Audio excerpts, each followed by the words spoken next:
กับนำโดยพระเดชพระคุณพระพรหมบุรี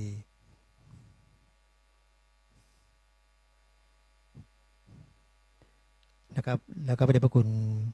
พระพรหมวชิรวิสุทธิ์นะครับเจ้าคณะภาค4พระเดชพระคุณพระพรหมบุรีเจ้าคณะภาค5นะครับจากนั้นก็จะเป็นพระเดชพระคุณพระธรรมเสนาบดีเจ้าคณะภาค7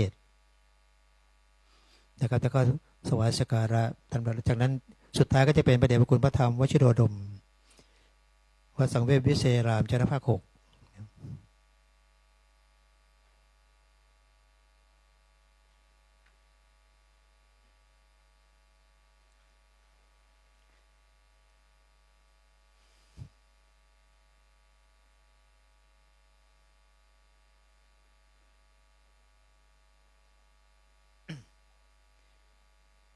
ครับนี่คือเป็นธรรมเนียมนะครับของคณะสงฆ์ในเขตปกครองคณะสงฆ์คนเหนือนะครับซึ่งจะมีเมื่อไปพิธีมอบบัญชานะครับท่านเจ้าประคุณสมเด็จเจ้าคุณเนี่ยจะโปรด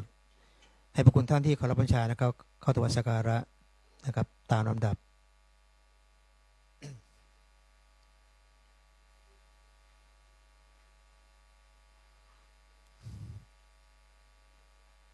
กับเชิญเครื่องสักการะนะครับไปแล้วครับ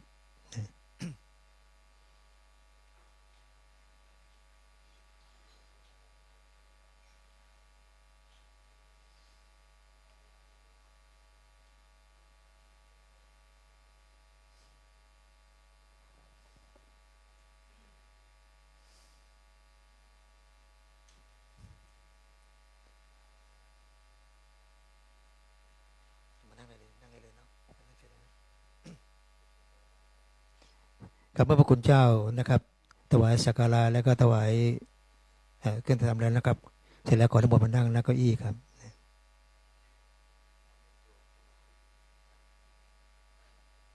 อันนี้องค์ไก่พี่ใหญ่องค์ไก่นี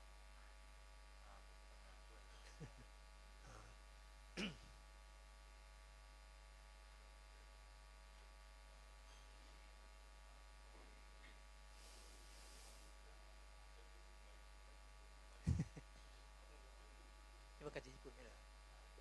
มันกลับจากญี่ปุ่นมาท่านเจ้าประคุณไปญี่ปุ่นไหมไปเกาหลีเกาหลี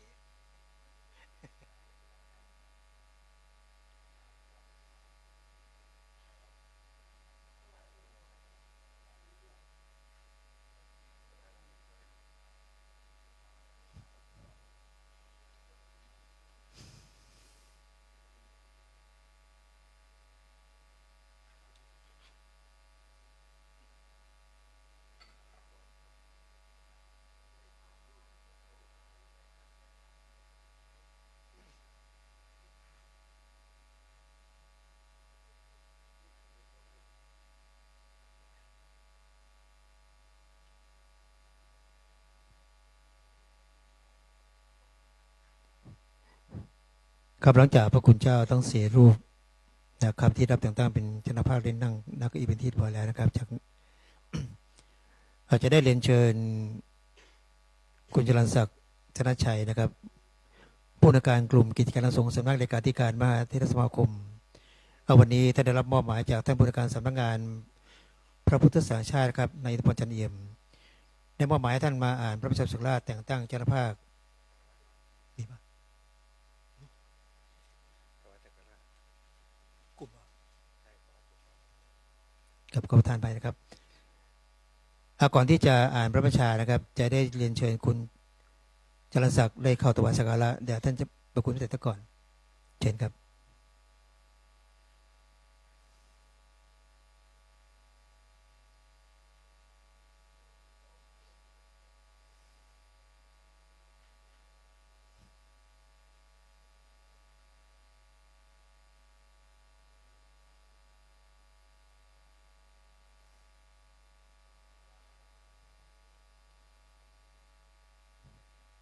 กับการนี้นะครับขอเรียนเชิญ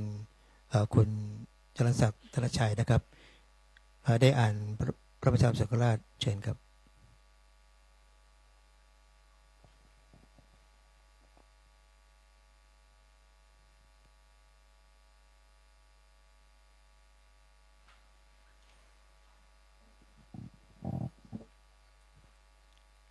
ขอประธานกราบนมัสการเจ้าพระคุณสมเด็จพระมหาธีราจารย์เจ้าคณะใหญ่หนเหนือที่เคารพอย่างยิ่งเกล้านายจรัญศักดิ์ชนะชัยผู้อำนวยการกลุ่มกิจการคณะสงฆ์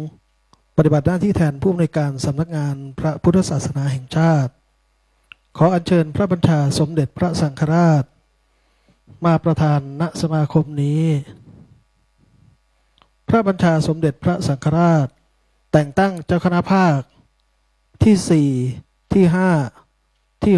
6และที่7ทับ2568อาศัยอำนาจตามความในข้อ11แห่งกฎมหาเถรสมาคมฉบับที่24พุทธศักราช2541ว่าด้วยการแต่งตั้งถอดถอนพระสังฆาธิการแก้ไขเพิ่มเติมครั้งที่1พศ2563ออกตามความในพระราชบัญญัติคณะสงฆ์พศ2505แก้ไขเพิ่มเติมโดยพระราชบัญญัติคณะสงฆ์ฉบับที่2พศ2535แก้ไขเพิ่มเติมโดยพระราชบัญญัติคณะสงฆ์ฉบับที่4พศ2561และตามมติมหาเถรสมาคมในการประชุมครั้งที่10ทับ2568เมื่อวันที่10เมษายน2568จึงแต่งตั้งให้พระพรหมวัชรวิสุทธิ์อดุล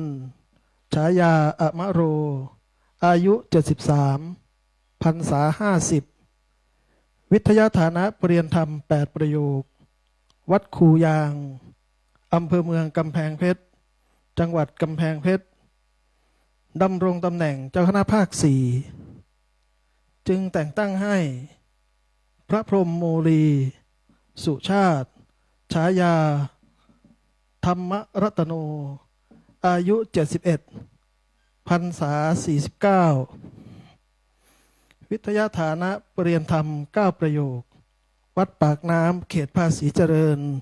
กรุงเทพมหานครดำรงตำแหน่งเจ้าคณะภาค5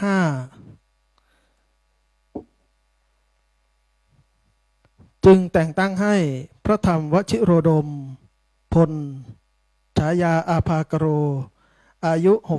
62พรรษา39วิทยาฐานะปริยนธรรม9ประโยควัดสังเวชวิทยารามเขตพระนครกรุงเทพมหานครดำรงตำแหน่งเจ้าคณะภาค6จึงแต่งตั้งให้พระธรรมเสนาบดีธงชัยฉายาสุวรรณสิริอายุ76พรรษา56วิทยาฐานะปริยนธรรม7ประโยควัดพระธาตุดอยสุเทพอำเภอเมืองเชียงใหม่จังหวัดเชียงใหม่ดำรงตำแหน่งเจ้าคณะภาค7มีอำนาจหน้าที่ปกครองคณะสงฆ์ในเขตปกครองภาคของตนตามกฎมหาเถรสมาคมฉบับที่23พศ2541ว่าด้วยระเบียบการปกครองคณะสงฆ์ขอจงถึงความงอกงามไพบูรย์ในพระพุทธศาสนาตลอดกาลนานเทินทั้งนี้ตั้งแต่วันที่9พฤษภาคม2568เป็นต้นไปแต่งตั้งณวันที่22เมษายนพุทธศักราช2568สมเด็จพระอริยวงศาคตญาณสมเด็จพระสังฆราชสกลมหาสังฆปรินายก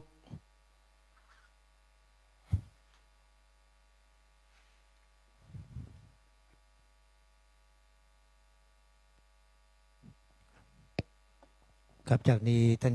เจ้าพระคุณสมเด็จเจ้าประธานดวงตราประจำตำแหน่งเจ้าหน้าภาคนะครับ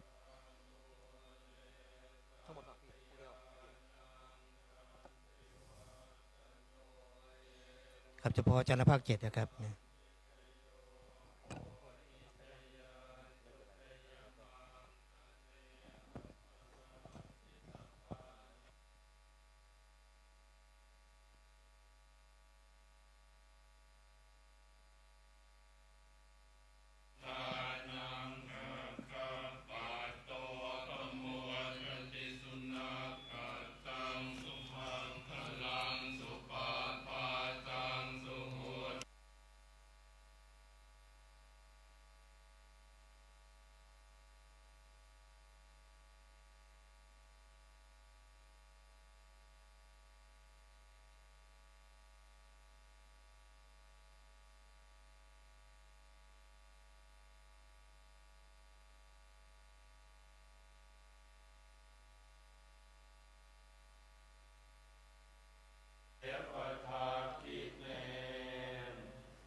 ขอแสดงกัลยาณธรรม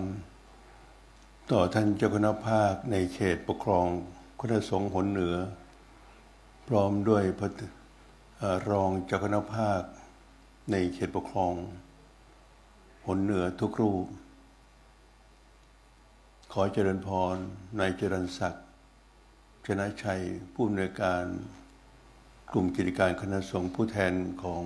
ผู้อำนวยการสำนักงานพุทธศาสนาแห่งชาติในโอกาสที่สมเด็จบรมพิตรพระราชสมภารเจ้าผู้ทรงพระคุณอันประเสริฐทรงมีพระราชดำริตามที่เจ้าพระคุณสมเด็จพระสังฆราชสกลมหาสังฆปรินายกโปรดมีพระบัญชาให้ท่านเจ้าคณะภาค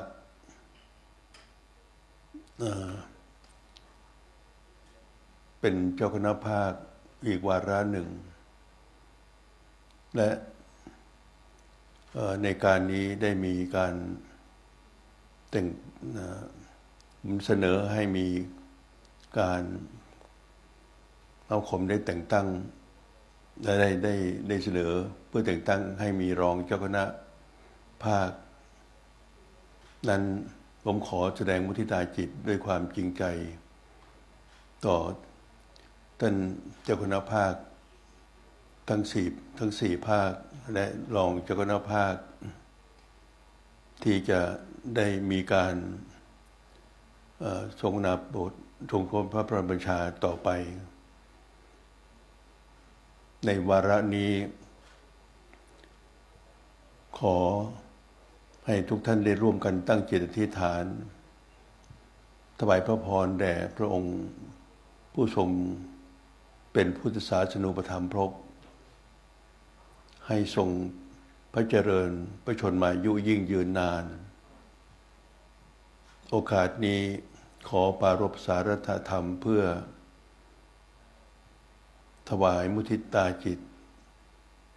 ต่อท่านเจ้าคณะภาคทุกรูปซึ่งมีทั้งที่เคยปฏิบัติหน้าที่มาแล้วและที่เพิ่งจะได้รับพระบัญชาให้ปฏิบัติหน้าที่ใหม่เป็นวาระแรกในคราวนี้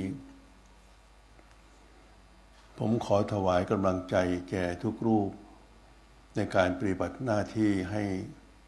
ได้เต็มความสามารถด้วยความหนักแน่นมั่นคงในปณิธานเพื่อความสถิตสถาพรของพระบรมและพระพุทธศาสนาและสังคมณฑลไทยขอให้ทุกรูประลึกถึงพระเดชพระคุณของบุรพาจารย์มีสมเด็จพระสัมมาสัมพุทธเจ้าเป็นองค์ประถมต่อถึงอดีตพระมหาเถระที่ท่านเคารพบูชาเป็นครูบาอาจารย์ด้วยความกตัญญูกตเวทีเราทั้งหลายพึงใคร่ครวญให้ทีท่วนว่าบุรพาจารย์แต่ละท่านนั้นได้ทำอะไรอย่างไรวางตนอย่างไรประพฤติดีปฏิบัติชอบอย่างไรได้ทุ่มเทอุทิศสภกำลังเพื่อการพระศาสนาอย่างไรจึงเป็นที่เคารพเป็นทิฏฐานุคติแก่เราทั้งหลายบัดนี้ท่านเป็นพระมหาเถระเป็นผู้ปกครองคณะสงฆ์ดำรงตำแหน่งเจ้าคณะภาคและแม้องค์ที่จะรับหน้าที่เป็นรองเจ้าคณะภาคพึงได้ประคับประคองสนองภาระธุระของการคณะสงฆ์สนองในพระราชทานและเป็นที่พึ่งของพระสังฆาธิการในพื้นที่พระภิกษุสามเณรในเขตปกครองพร้อมทั้งสงเคราะห์เกื้อกูลแก่พุทธบริษัทให้ราบรื่นเรียบร้อยตามแบบที่บุรพาจารย์ได้เคยปฏิบัติมาการรับภาระธุระบริหารกิจการพระบวรและพระพุทธศาสนานั้นเจ้าคณะพระสังฆาธิการทุกรูปพึงต้องครองอิทธิบาทธรรมสังฆวัตถุธรรมสารานิยธรรมและอปริหานิยธรรมเพราะตำแหน่งที่ท่านได้รับการแต่งตั้งนี้คือเพื่อสะดวกสำหรับการทำงานไม่ใช่มีไว้เพื่อความ เป็นใหญ่ แต่มีไว้เพื่อเป็นหลักใจที่พึ่งพิงอาศัยให้แก่ภิกษุสามเณรในเขตปกครองท่านเจ้าคณะภาคได้ชื่อว่าเป็นหลักเป็นผู้ใหญ่ด้วยกันแล้วทุกรูปขอทุกรูปพึงรักษาความเป็นผู้ใหญ่นั้นไว้เพื่อให้ผู้น้อยและสาธุชนทั้งหลายชื่นชมและประพฤติตามจริยาของท่านได้อย่างสนิทใจเพราะท่านดำรงตนเป็นแบบอย่างแห่งการประพฤติปฏิบัติตามพระธรรมวินัยอย่างเคร่งครัดครองตนและบริหารงานตามพระธรรมวินัยกฎหมายทุกคมข้อบังคับระเบียบคำสั่งมติและประกาศของคณะสงฆ์ให้สมบูรณ์ขอให้ท่านเจ้าคณะภาคพร้อมทั้งรองได้ตระหนักในหน้าที่ช่วยกันกวดขันเอาใจใส่ดูแลพระภิกษุสามเณรที่อยู่ในเขตปกครองให้ปฏิบัติตามพระธรรมวินัยกฎหมายกฎระเบียบคำสั่งมหาเถรคมตลอดจนถึงจารีตประเพณีให้ถูกกาลสมัยซึ่งจะทำให้เกิดความเจริญและความมั่นคงแห่งพระบรมพุทธศาสนาและเกื้อกูลต่อพุทธบริษัททั้งมวลต่อไปผมมีความปรารถนาดีและเชื่อมั่นว่าท่านเจ้าคณะภาคและรองทุกรูปจะร่วมกันสนอง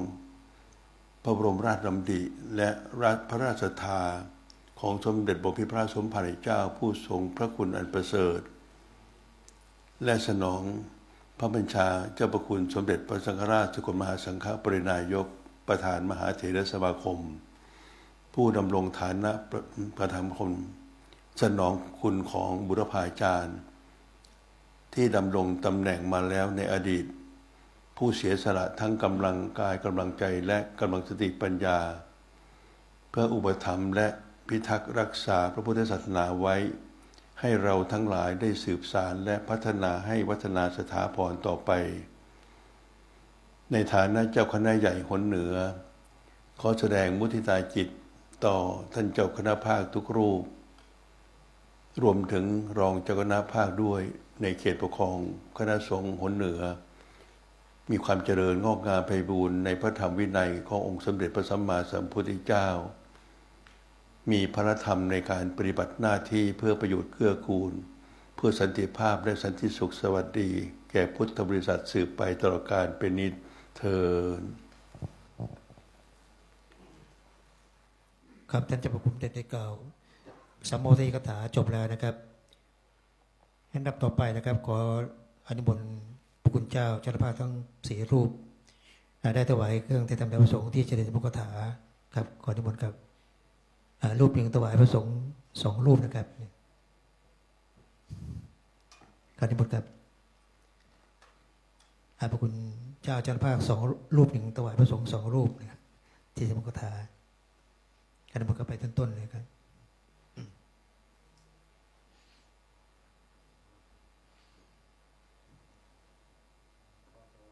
ขออนุโมทนากับถวายเลย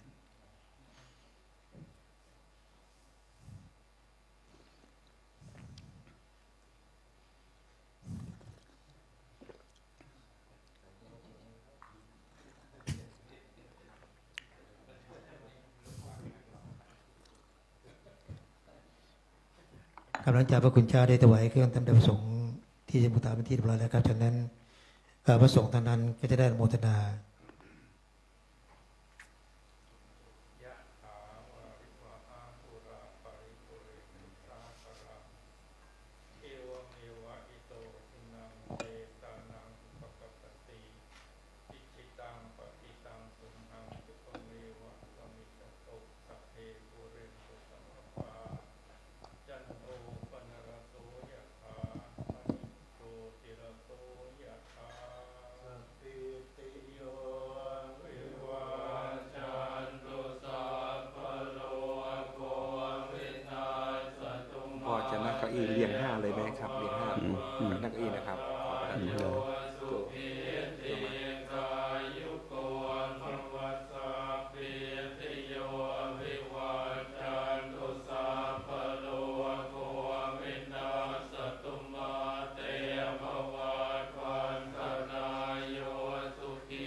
มาปไตยนะครับ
ข้าพระสงฆ์ทั้งนั้นได้อนุโมทนาจบเป็นที่เรียบร้อยแล้วนะครับในโอกาสต่อไปนี้ท่านเจ้าพระคุณสมเด็จนะครับจะถวายมุทิตาจิตแด่ท่านเจ้าภาพนะครับที่ได้รับการแต่งตั้งในวันนี้นะครับทั้ง4รูปนะครับ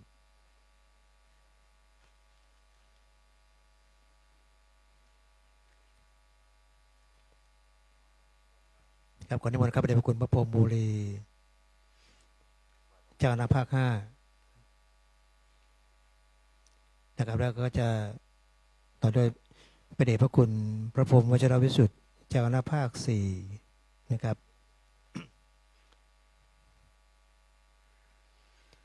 แล้วพระเดชพระคุณพระธรรมเสนาบดีเจ้าคณะภาค7นะครับแล้วก็จะต่อด้วยพระเดชพระคุณพระธรรมวชิโรดมเจ้าคณะภาค6นะครับนิมนต์นะครับ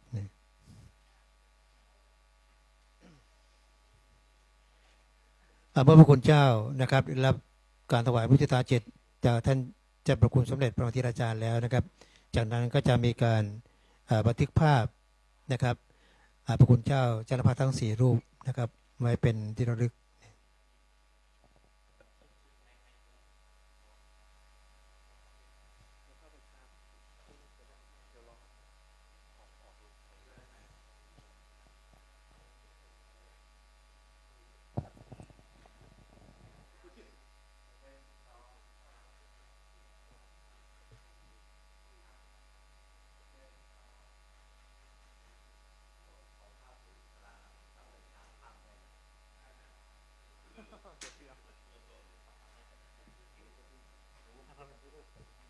เอาพระบัญชาไปด้วยครับพระบัญชา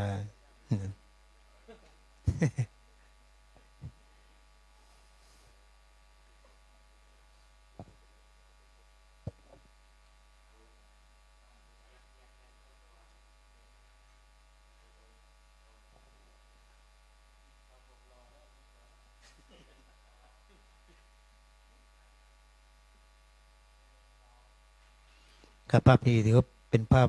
ประวัติศาสตร์เลยนะครับเนี่ยเพราะว่าการดำรงตำแหน่งอายุราชการ4 ปีเนี่ยวาระนี้นะครับจากนี้ไปก็จะอีก4 ปีนะครับถึงจะมีการแต่งตั้งเจ้าหน้าภาคนะครับอีกวาระหนึ่งนะครับ